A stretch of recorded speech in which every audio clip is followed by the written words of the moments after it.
Are you drawn to the Viking Age? Do you love a classic tale of revenge? Does burying an axe into an unsuspecting enemy sound like a good time to you? Then I've got just the game for you. Norse Oath of Blood is an isometric turn-based tactical strategy game set in Viking Norway. Build a thriving settlement, forge strong alliances, and grow your warband while leading a community of artisans, farmers, and fierce warriors, all in your quest to reclaim your rightful title as Jarl. In collaboration with Norse Oath of Blood, we'll be diving into the first few hours of gameplay. So without further ado, let's jump into Norse Oath of Blood, lovingly nicknamed Axcom. Our Viking tale opens in Norway in the year 802. 3 long ships cut through the water towards a small but fortified settlement. From the tents exchanged aboard, it's clear that they aren't warriors returning home, they're raiders about to make someone else's home burn. We're introduced to Jarl, lord of the village. He greets the arriving warriors, only for them to welcome to end in betrayal, sealed with a knife to the gut. The story then shifts to our protagonists, Gunnarsson and Sigrid, the children of the wounded Jarl. The game gives us time to learn the basics of combat because survival soon becomes the only goal. Once the tutorial fades, the siblings realize something is terribly wrong in the village and race to find their father. Oh, these people have no health at all. We're about to rip through them. I will stand with Yeah, no wonder he's dazed. He's about to get clobbered. It's clobbering time. Pow, pow. Okay. All right. They discover him in the longhouse, wounded. An arrow now juts from his stomach, suspiciously. Jarl is dying, but with his last breath, he urges his children and his sword brother Arn to flee, warning them that they will be hunted by the betrayer Steinar. And yes, there will be a lot of names, so buckle up. After fighting their way through several encounters, the trio managed to reach a boat and escape, setting sail for a neighboring Jarl who turns out to be their uncle. That's what I'm going to do. We go south.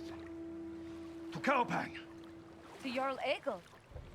Your uncle has his own enemies, but he loves your mother. The trio arrive and deliver the grim news. He's deeply troubled by what he's hearing, but admits he doesn't have the strength to launch a counterattack just yet.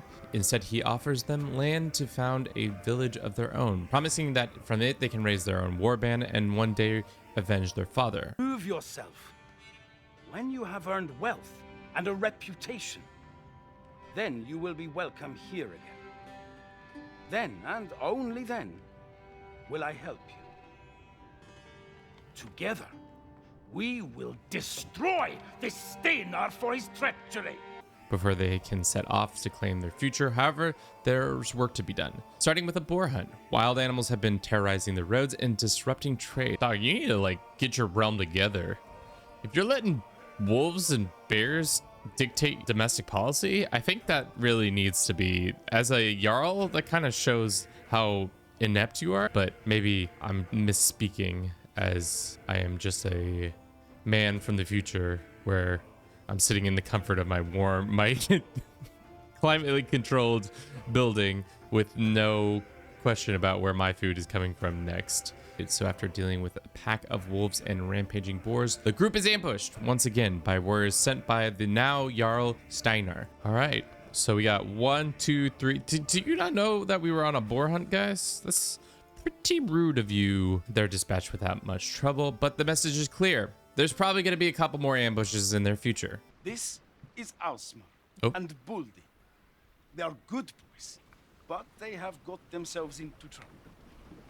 Ausmar stole a horse and Buldi killed a man in a drunken dispute. That seems pretty... The Tinget banished them, but I thought rather than wandering the woods like trolls, they could killing a man while drunk and stealing a horse are wildly different things, but I mean, Norse justice. With enough supplies gathered, the location of the new village is revealed and the crew set sails for the future home. There, they meet Holti and his wife, quickly establishing themselves as the story comic relief.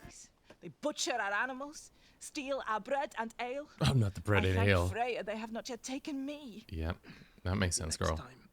We did not know anyone lived here. Jarl Egil himself said we could make this place our own. Who is this guy? He's got jokes. They warn of a nearby bandit camp and promise their help in founding the village if the trio deals with the problem. After trekking through the woods, they find the brigands who have stolen trade goods and taken captives as slaves. Into his homie? Oh, and it caused... Wow, that was a wombo combo right there. Add more vulnerable. Following a chaotic battle, the prisoners are freed and offered a choice to join the journey of the revenge or go their own way. Upon returning to the village, we were introduced to a new mechanic focusing on growth and expansion for said village. With limited resources, we must carefully choose which projects to begin and then wait for them to be completed. During the downtime, small new updates and random events pop up, adding some great flavor to the experience. The Vikings are clearly aware of Christianity's spread, even reporting strange sightings, men with shaved heads washing up ashore. At last, we finally build a structure to rest our heads until a drunken blacksmith stumbles onto our doorstep. A sword, a thing of grace and pure delight. I lay her on my anvil stone.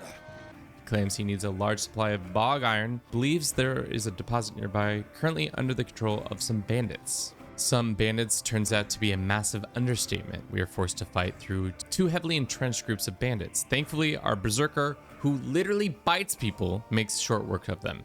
Let's have this guy leap over here.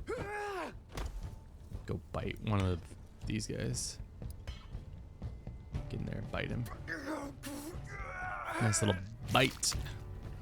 Bloodthirsty. With the blacksmith finally up and running, we're granted a rare moment of downtime.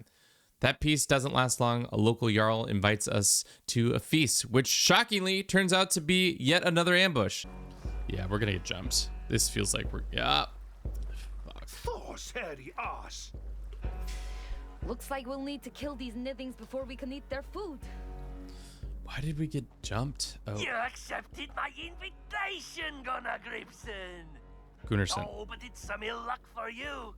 You see, Jarl Steinar Farspear has offered me a fairing full of hacksilver. And at this point, the number of times Gunnar and Sigurd have been attacked is getting ridiculous. If I were them, I'd stop leaving the village altogether. After dealing with the Jarl, most of his men break and flee. All except one, a man who appears to be some sort of minstrel held captive by the true power behind the region. Frida is the first real challenge we face. Had she been born in modern era, she'd probably be the strongest woman on earth. Fight nearly costs us one of our companions. Not exactly what I... At the gates. When a unit reaches 0 health, restore the health will bring them back. Okay. But after bleeding Frida down again and again, she finally is brought to her knees. It's a shame. She would have been an incredible addition to the crew. We turn to the camp to continue expanding the village and laying the groundworks for our revenge. There you have it, the first couple hours of Norse Oath of Blood in the books. You can see that Gunnar and Sigurd are well on the path of revenge. If you'd like to check out this game yourself, you can purchase it now on PC. That's all I have for you today. Thank you so very much for watching this little video. Do consider subscribing to the channel, and as always, have a good rest of your day.